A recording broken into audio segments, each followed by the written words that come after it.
Hey YouTube, this is Justin with Alternative Drummer. Today I've got a video about the Simmons Titan 50 and the upgrades that I've done to my kit so far, and just to show you what you could use on this kit to upgrade it if you want to. I also wanted to go over what you can currently do with the iPad app that is available for this kit, as well as just talk about USB MIDI and some other things like that. So before we get started, be sure to click like, subscribe, bell icon, all that stuff. If you like this kind of content and you want to see more videos like this, click those buttons, that'll help me out.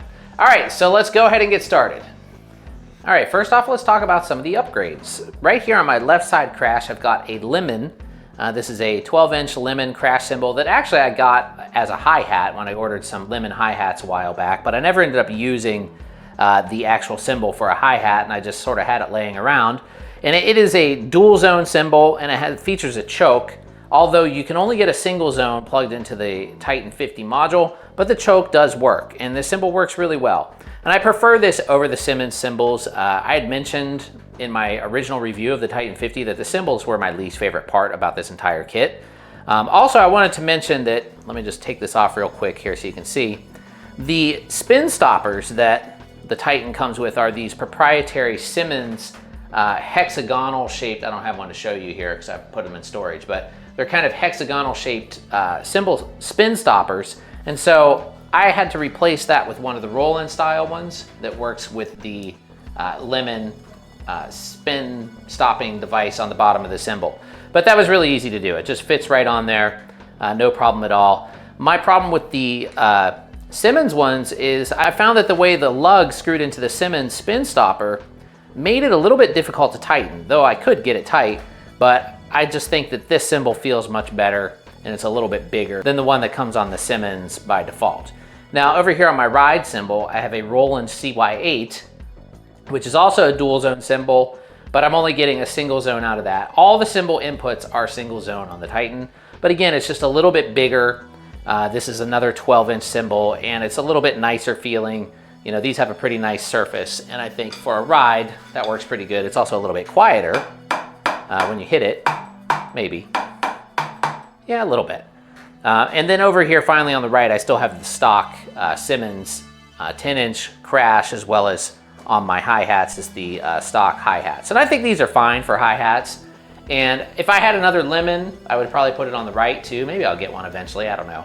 But having just one on there is fine. And if you have the add-on pack, which is what I have here, or expansion pack, I guess is what they call it, you get an extra tom and an extra crash. And this crash is also chokeable. So they're all single zone, but your crashes are chokeable. The ride is single zone and the hi-hats are single zone. So far, that's all I've done to upgrade this system, and I'm happy with it. I think having the slightly larger cymbals on there actually makes a big difference in playability, especially on the ride. And having, you know, my main crash being a little bit larger is nice as well. Okay, so I have my iPad here on the iPad tray that comes with the Titan module. And I'm just gonna turn on the module here. Now, you don't really even need to see the module here, so I'm just showing you the iPad itself. Bluetooth in the Simmons Titan 50 is always waiting for a connection. You don't have to turn it on or off. You can turn it off if you want to, but there's really no reason to. So let's go to the app first off, and you can download the app from the App Store. And no, there is no Android version currently, and I highly doubt they're gonna make one. So just to keep that in mind. I mean, I have nothing against Android, but if you're doing audio stuff, there's just a lot more stuff available for iOS, and I'm just gonna leave it at that. So anyway, Simmons Drums is the name of the app, but if you see it in the store, it's going to be called Simmons Drums 2, I think, because they have another app that works on the SD 1200 and 1250, as well as another app, there's like 3 of them. There's one that works on the SD 600 and some of those. So the newest one, which is called Simmons Drums 2, is the one you're gonna wanna download.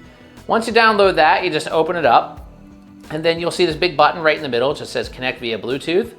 And then you can see the Titan 50 is already right here, so let's go ahead and select that. And there it goes. So now it's already connected to the Titan 50, it's super easy. Now I can go here to kit select, and you can easily scroll through the kits that you want to play.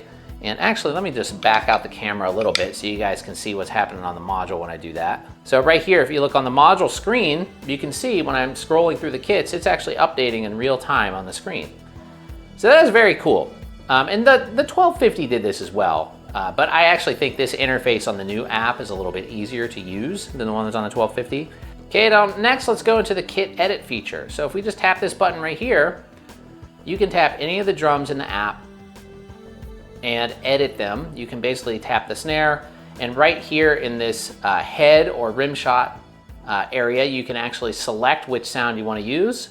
So you can go by category by tapping the top, and then you can select the actual drum by tapping the bottom. And it's super easy and very quick to edit this way. And same thing goes on the rim shot. Now, if you want to edit, the details, the parameters, just tap this button right here, and then you get your level, panning, pitch, decay, reverb, etc. Well, that's everything. But you get all of that, and then to get out of there, you just tap away. And then you can go through all the different drums and edit the way you want. And then what's really cool is you can go here to master effects, and this is really nice. This gives you this really nice mixer layout, and you can adjust all the different levels of the different drums. You can adjust the panning, and you can also adjust the effect sends of all the different drums. So that is very nice. Then also right here, I really like this, your reverb and your compression settings. So we could go here to edit, and then compressor. This is very cool where you can edit, you can really fine tune the compressor here by adjusting the ratio, the gain, threshold, attack, and release, and you can enable it. There's a bunch of presets here. But what I like about this is you don't have to use the presets. You can really dial it in the way you like, because I think some of the presets are a bit too extreme for my liking on the compressor. And then you can also adjust the 2-band equalizer right here, as well as the reverb you can turn on and off. In addition to that, you can go here to practice, and then you also have your metronome settings right here within the practice, as well as the practice songs, which there are only 3. The practice function of this module is kind of weak. The metronome's okay though, but as far as the songs go, I would say that they're, definitely not the greatest because there's only 3 of them. But since it has so many ways that you could connect, other things to this module, you don't really need all these practice songs in there because it has like Bluetooth for everything, audio for everything, USB for everything. So it's really easy to do. Now, finally, we can go into setup, and then right here, we can select our setup of the different drums and the velocity curves, as well as the sensitivity, retrigger, threshold, and crosstalk for each drum right within this app. So this just makes editing this thing a breeze. It's really nice. The only thing that I think is missing that I wasn't able to find in here is in the effects. The reverbs, yes, you could turn it on or off, but you don't seem to be able to select the type of reverb. You have to do that within the module because there are several different types of reverbs in there. There's actually even a couple delays and echoes, which I think is pretty cool too. They don't really even mention that in the advertisement for this module, but having those echoes and delays in there gives you more stuff you can play with. And that's pretty much it. It's really easy to use. It's just another nice feature for this module. All right, so finally what I wanted to show you guys was some of the custom kits that I created in this particular drum module. You already saw one if you've been watching my videos, the one that I did kind of based on Alex Van Halen, but I've made several of them. And I think editing kits in this module is really fun. And I've been able to come up with some sounds that I really like. And my sounds that I'm doing here, they're not really going for realism. I'm going for more like electronic mixtures, hybrids, kind of just cool sounds that I want to use in recordings that I'm making, which, I like to experiment and stuff. So right now, as the app stands, there's no way to back up the kits to the app, but I've been told by Simmons that this feature is coming in the future. So once they do, what I'm going to do is take these custom kits that I've been making them, back them up to the app, and see if there's a way that I can share them with you guys out there. So if you want to download them to your Titan 50, you can do so. But for the time being, you're just going to have to listen. Anyway, here we go.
All right, that's gonna be all for this one, everybody. Hopefully you enjoyed the video. Don't forget to like, subscribe, share, all that good stuff. And I'll see y'all very soon. Take care.